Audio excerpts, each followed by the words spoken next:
قرآن میں اللہ رب العالمین فرماتا ہے فَلَمَّا بَلَغَ مَعَهُ السَّعْيَ قَالَ يَا بُنَيَّ إِنِّي أَرَىٰ فِي الْمَنَامِ أَنِّي أَذْبَحُكَ فَانظُرْ مَاذَا تَرَىٰ قَالَ يَا أَبَتِ افْعَلْ مَا تُؤْمَرُ سَتَجِدُنِي إِن شَاءَ اللَّهُ مِنَ الصَّابِرِينَ۔ جب اسماعیل علیہ السلام چلنے پھرنے کے قابل ہو گئے، جب وہ سمجھدار ہو گئے، جب اپنے باپ کے ساتھ ہر کام میں کھڑے ہونے کی ان کے اندر طاقت و قوت اور سمجھداری پیدا ہو گئی، تو اللہ رب العالمین نے ابراہیم علیہ السلام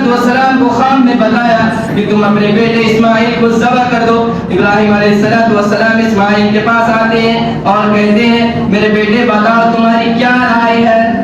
رب العالمین کے یہ حکم ہے کہ میں تمہیں ذبح کر دوں، تم بتاؤ کہ تمہارا کیا خیال ہے؟ یا ایک نقطہ یہ بھی ملا، حکم ہے پروردگار کا ابراہیم کو کہ اپنے بیٹے کو ذبح کرو، لیکن ابراہیم علیہ السلام آتے ہیں اور اپنے بیٹے سے پوچھتے ہیں کہ بتاؤ کیا ماجرا ہے، کیا حال ہے تمہارا، کیا کروں تمہارے ساتھ؟ رب کا یہ حکم ہے۔ تو معلوم یہ ہوا کہ ہم اپنے بچوں کے ساتھ بھی کوئی جب معاملہ کریں ان سے رائے پوچھے، بتاؤ بیٹے تمہاری اس میں کیا رائے ہے، میں کیا کروں، میں یہ چاہتا ہوں، یہ خدا کا یہ حکم ہے، تم بتاؤ کہ اب کیا کروں؟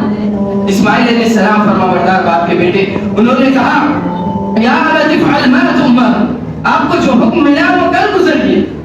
وہ کر ڈالیے، سوچتے کیا ہے؟ ستجدنی انشاءاللہ من الصابرین۔ ایسا نہیں ہے کہ میں ابھی کہہ رہا ہوں کر ڈالیے، جب آپ ذبح کرنے لگیں گے میں بھاگ جاؤں گا، نہیں، آپ صبر کرنے والوں میں سے مجھے پائیں گے، یعنی کہ میں صبر کروں گا، میں مانوں گا کہ رب کا حکم ہے میرے باپ کو اور میں ذبح کروں گا، میں بھاگوں گا نہیں، بلکہ آپ کی بات بھی مانوں گا اور آپ اپنے رب کے حکم پر عمل کریں گے۔ کیا نقطہ یہ بھی ملا کہ اگر رب کا جو بھی حکم ہو جائے، یا تو خون بہانا منع ہے، اللہ رب العالمین ہمیشہ منع کرتا ہے کہ خون نہ بہا، خون نہ بہا، لیکن یہاں پر ذبح کرنے کا حکم ہے۔ اللہ رب العالمین کہتا ہے ہم نہیں چاہتے تھے ابراہیم کہ ہم تمہارے بیٹے کو تم ذبح کر دو، بلکہ ہم یہ دیکھنا چاہتے تھے تمہارے دل میں بیٹے کی محبت، تم میری بات مانتے ہو یا تم محبت میں آ کر کے کسی اور چیز کا بہانہ بناتے ہو، پروردگار میں بوڑھا ہو چکا ہوں، میرا ایک ہی بیٹا ہے، کوئی اور چیز کا قربانی دے دیجیے۔ یا یہ بھی نقطہ ملا اور سبق ملا ہمیں اور آپ کو، اگر رب کا جو حکم ہے ہم اس حکم پر عمل کریں، اور نہ کہ ہم بہانے بنائیں۔ ہمارے معاشرے میں آج کیا ہوتا ہے، ہم مسلمانوں کے درمیان آج کیا ہے، جب کوئی رب کا حکم ان کے سامنے بیان کرے، کوئی مسئلہ ان کے سامنے پیش کیا جائے، پوچھتے مولوی صاحب کوئی راستہ نہیں ہے، کوئی دوسرا کام کر لیتے ہیں۔ ہمیں یہاں سے یہ سبق لینا چاہیے حضرت ابراہیم علیہ السلام کی زندگی سے، اگر بیٹے کو ذبح کرنے کا حکم آ جائے ہم وہ بھی کر جائیں، نہ کہ دوسری چیزوں کا بہانہ بنانے کا چاہیے۔ جو رب کا حکم ہو ہم وہی کریں۔ ابراہیم علیہ السلام کہہ سکتے تھے پروردگار کسی اور چیز کی قربانی دے دیجیے، نہیں،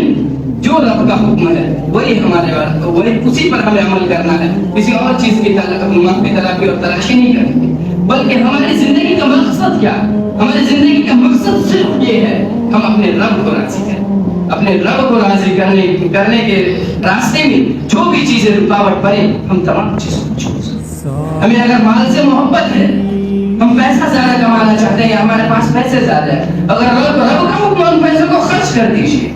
ہماری جان بہت قیمتی ہے۔ اگر رب کا حکم ہو جائے، اس طرح کے معاملات ہمارے اگر آپ کے سامنے آ جائے، ہم اپنے دین اور ایمان کے لیے اور پروردگار کے لیے جان دینی پڑے، ہم اسے بھی پیش کرنے کے لیے تیار ہو جائیں۔ اگر ہمیں ضرورت پڑے ہم زمین جائیداد کو خدا کے لیے داؤ پر لگا دیں، ہم اس کے لیے بھی تیار ہو جائیں۔ اگر ضرورت پڑے ہمارے بچوں کو اللہ کی راہ میں پیش کرنے کا، تو اسے بھی ہم اور آپ پیش کریں۔